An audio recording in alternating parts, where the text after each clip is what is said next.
ఓం నమః శివాయ.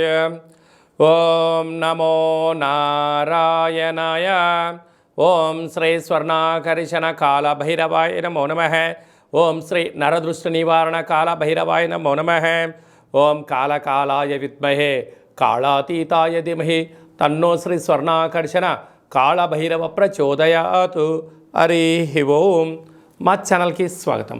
చూస్తున్న వీక్షకులకు, ప్రేక్షకులకు, ప్రియ కాళభైరవ భగవద్బంధులకి స్వాగతం పలుకుతూ మమ్మల్ని ఎంతగానో ఆదరిస్తూ ఉండబడినటువంటి ప్రియ సోదరీమణులకు, జ్యోతిష్య అభిమానులకు, సనాతన ధర్మ సంరక్షకులకు అందరికీ కూడా హోళికా పూర్ణిమ శుభాకాంక్షలు. అలాగనే మార్చి నెల 16వ తారీఖు నుండి 31వ తారీఖు వరకు పుట్టినటువంటి వారందరికీ ముందస్తుగా జన్మదిన శుభాకాంక్షలు. గతంలో వివాహం చేసుకున్న వారికి వివాహ వార్షికోత్సవ శుభాకాంక్షలు. 16/3/2024 నుండి 31/3/2024 వరకు ద్వాదశ రాశుల్లో గ్రహ గమనాన్ని ఒకసారి వీక్షింపచేద్దాం. మేషరాశిలో గురు సంచార స్థితి, కన్యరాశిలో కేతు సంచార స్థితి, కుంభరాశిలో కుజుడు శుక్రుడు మరియు శని సంచార స్థితి, మీనరాశిలో రవి బుధ మరియు రాహు సంచార స్థితితో ద్వాదశ రాశుల్లో గ్రహ గమనాలు ఈ విధంగా ఉన్నాయి. మేషరాశి వారు అష్టమి ఆదివారం రోజున ఎలాంటి విధి విధానాలు పాటించాలో ఈ వీడియోలో సంపూర్ణంగా తెలుసుకుందాం. మేషరాశిలో ఏ నక్షత్రాలు వస్తాయిగా అశ్విని నక్షత్రంలోని 4 పాదాలు, భరణి నక్షత్రంలో 4 పాదాలు, కృతికా నక్షత్రంలో 1 పాదం కలిపితే మేషరాశి. పుట్టినటువంటి వారికి చాలామందికి డేటా ఆఫ్ బర్త్లు లేనటువంటి కారణం వలన మీ పేరు యొక్క మొదటి అక్షరాన్ని అనుసరిస్తూ ఆ రాశిని తెలుసుకునే ప్రయత్నం చేద్దాం.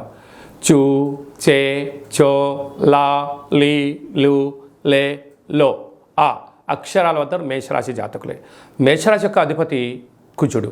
రాశిలోనే గురు సంచార స్థితి, 6వ స్థానంలో కేతు సంచార స్థితి, లాభస్థానంలో కుజుడు శుక్రుడు మరి శని సంచార స్థితి, వ్యయంలో త్రిగ్రహ కూటమి రవి బుధ రాహు సంచార స్థితి ఉండడం వలన దూరావాయు జల ప్రయాణాలు చేసేటప్పుడు ఎంతో జాగ్రత్తలు అవసరం. కారణం ఏమిటయ్యానగా వ్యయంలో 3 గ్రహాలు ఉండడం, అందులో తెలుగు సంవత్సరాలలో చివరి పూర్ణిమ కూడా ఇక్కడే ఉండడం కనుక చిన్న చిన్న విషయాలకు ఆందోళన తగదు. పెద్దవారు ఏదని చెప్తే వినడం మంచిది. కనుక ఆయుధాలతో మీ యొక్క ఫోన్ల లావాదేవీలలో కానీ, ఫేస్బుక్లో, వాట్సాప్లో కానీ పోస్టు చేసే విధానంలో ఎంతో జాగ్రత్తలు కూడా అవసరం. కనుక మీ జన్మ నక్షత్రం రోజున అష్టమి పూర్ణిమ తిథులు ఎందున దూరావాయు జల ప్రయాణాలు పెట్టుకోకపోవడం వలన 90% వరకు ప్రమాదాలను నివారించవచ్చు. వీలైతే తెల్లజిల్లేడు వృక్షం దగ్గర దీపాన్ని పెట్టడం, మీ యొక్క గృహంలో ప్రతిరోజు సూర్య నమస్కారం చేసుకోవడము, కాళభైరవ స్వామి యొక్క సేవ చేయడం వలన మీ యొక్క జాతకంలో ఉన్న గ్రహ దోషాలు తొలగిపోతాయని చెప్పి గమనించాలి. సాఫ్ట్వేర్ ఉద్యోగస్తులు, వ్యవసాయ సోదరీమణులు, గృహ భవన నిర్మాణ కార్యక్రమాలు ఆచరించేసే వారందరూ, యంత్రాలతో ఆయుధాలతో చేసేటువంటి వారు, మార్కెటింగ్ రంగంలో ఉన్నవారు ఎంతో జాగ్రత్తలు అవసరమని చెప్పి గుర్తుపెట్టుకోవాలి. అందరికీ హోళీ పండగ శుభాకాంక్షలు. ఆ మహాదేవుడి యొక్క ఆశీస్సులు, రురు కాళభైరవ స్వామి ఆశీస్సులు ఉండాలని కోరుకుంటూ ఆశీర్వచనం. ఓం శతమానం భవతి శతాయు పురుష సతేంద్రియ ఆయుష్యేవేంద్రియే ప్రతిష్టతి ధనం ధాన్యం బహుపుత్రలాభం శత సంవత్సరం దీర్ఘమాయు.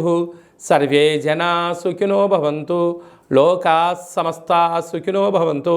సర్వం విఘ్నేశ్వరార్పణమస్తు.